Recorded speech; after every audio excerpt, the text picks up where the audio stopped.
Gandang araw mga ka-insider. Dito po kami bumiyahe sa Santo Tomas, Batangas. At syempre, stop over kami dito sa Ohana's Kitchenette. Kami ay nagutom. Yan na po, makita sa screen ang kanilang mga menu. Pero ang specialty talaga nila rito ay ang Goto Batangas. Ayan po, meron silang soft drinks dito. Meron ding ice cream kung kayo ay naiinitan.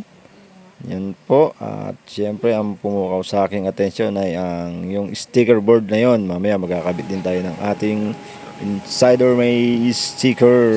Napakalinis ng kanilang place. Yan po, yung lamesa nila, ang linis. At yan ang aking driver, shout out Sir Felix Bunda. At ano ni ate, Gotong Batangas. Dalawang mounting.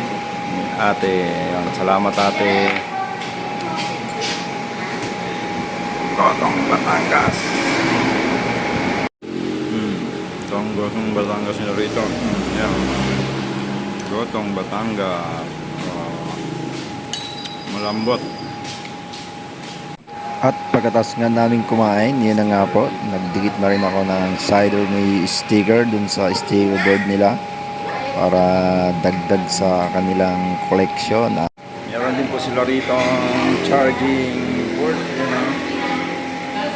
Kung kayo'y malulobat at kakain dito, yan, charging port sila. Meron din po benda.